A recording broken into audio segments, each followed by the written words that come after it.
Баршаңызға сәлем. Бүгін осындай хачапури дайындайтын боламыз. Ол үшін алдымен жылы су мен жылы сүтті араластырамыз.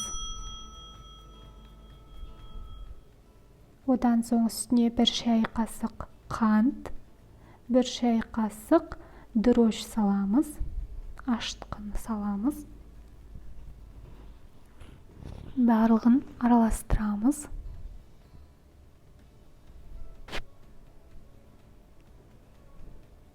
Одан соң үстіне 3 ас қасық ұн саламыз.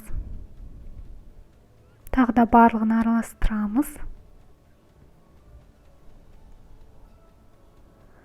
Енді бетін жауып 15 минутқа жылы жерге қоямыз.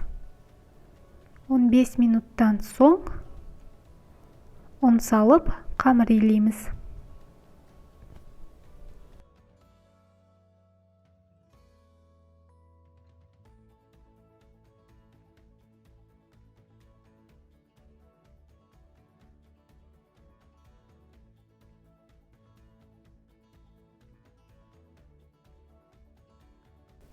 Енді үстіне осындай оливковое масло құйдым мен.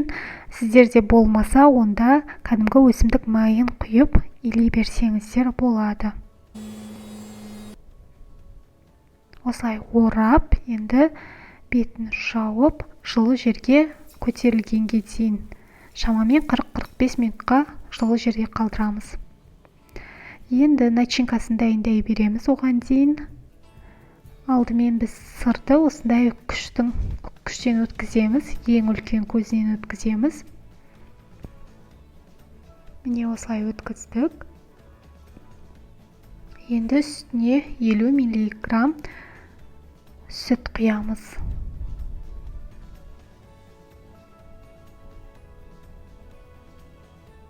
Қалауыңыз бойынша үстіне тұз салсаңыз болады.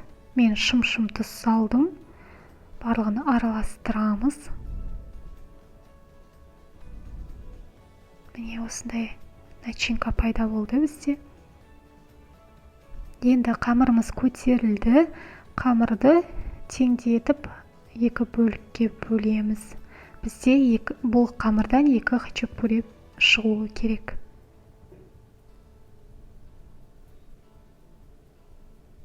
Міне осылай бөліп алдым.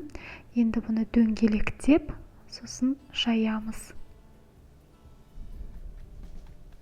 Оқтаумен жайсаңыз да, немесе қолмен де жаюға болады. Қамыр өте жұмсақ.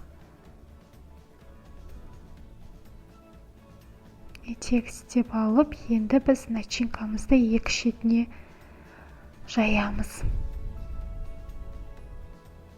Осылай ораймыз видеодағыдай.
Қызып тұрған пеште 200 немесе 220 градуста 10-15 минут пісіреміз. 15 минуттан соң алып, үстіне жұмыртқа саламыз. Жұмыртқа салып болған соң тағы да 5 минутқа пешке салып аламыз.